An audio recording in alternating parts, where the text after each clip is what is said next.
I was in Cabo with my husband, my brother, and his wife. And the plan was simple. Check emails for just a few minutes in the morning, and then we'll go head out for a walk on the beach.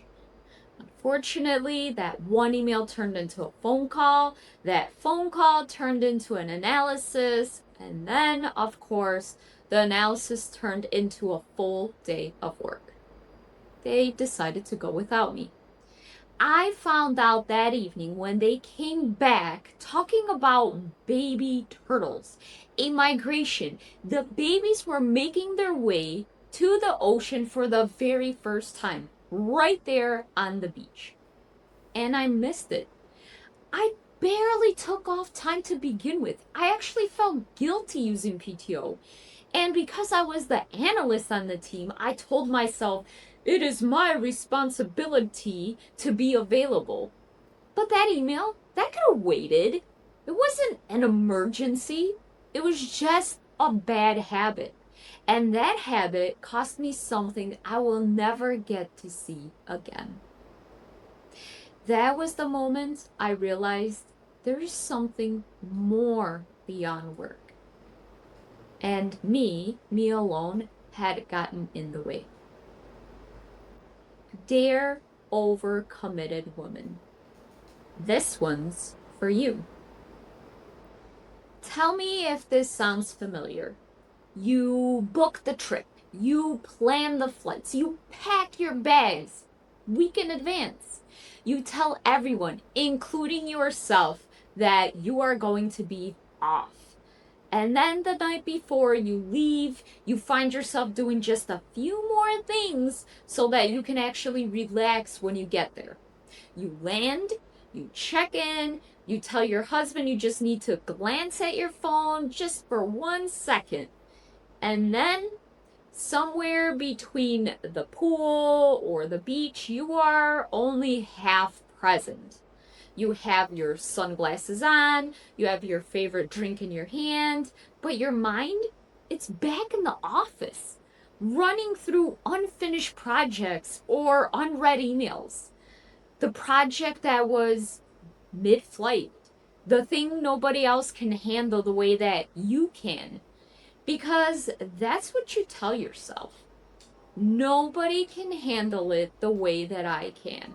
So you stay reachable just in case you are on vacation, but not really. Present, but not fully there in the moment. And the moment you try to put your phone down, the voice, it starts. What if I miss an important email? What if they need an analysis right away because the client came back with an offer?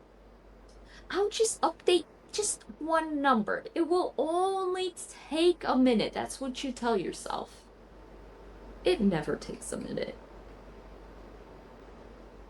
And here's the truth. This is not dedication. It is fear. Fear that something falls apart when you step away. Fear that being unreachable means being replaceable.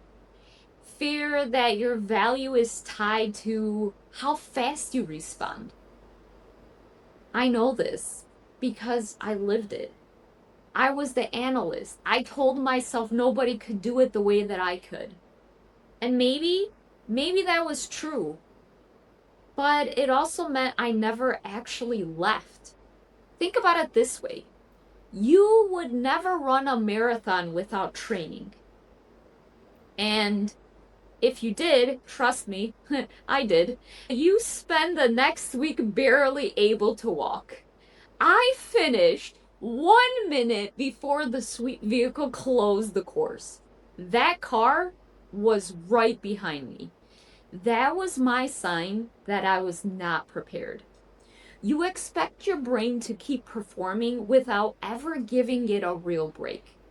And that's the same thing. And the result is the same. You finish, but barely. And everything hurts afterwards. The work was there before you left. It will be there when you get back. But those little baby turtles, that was a once in a lifetime moment. And no email was worth that. You are not indispensable because you're always available. You are indispensable because of what you bring when you are fully present.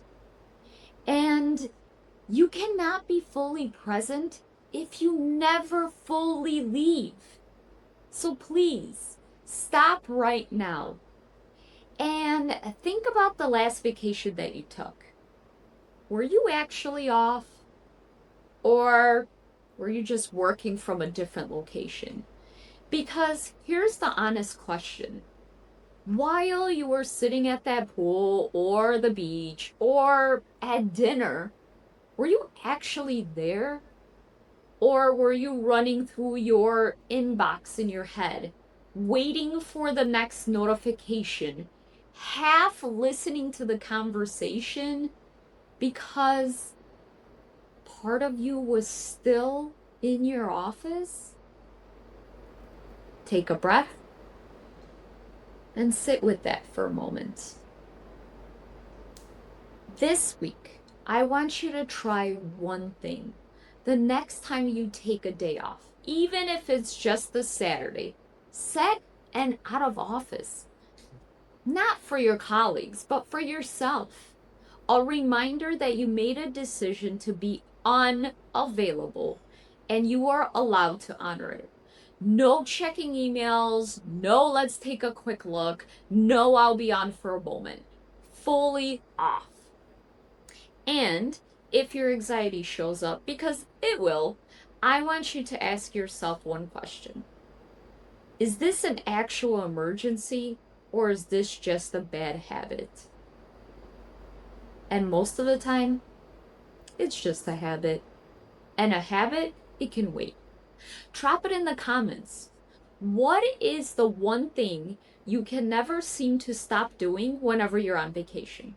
The Buy a Stranger book campaign is still open. We are currently on day 17, 13 days left. For $3, you can put a book in her hands or nominate yourself. Link is in the description below. Tomorrow, we are talking about the work that nobody sees, the emails answered at midnight, the problems you solved before anybody knew that it was a problem, the things that fall apart when you are gone. Nobody put them in your review. Nobody said thank you, but yet you did it anyway. I'll see you then. With love and 1 hour back. Okay. Bye.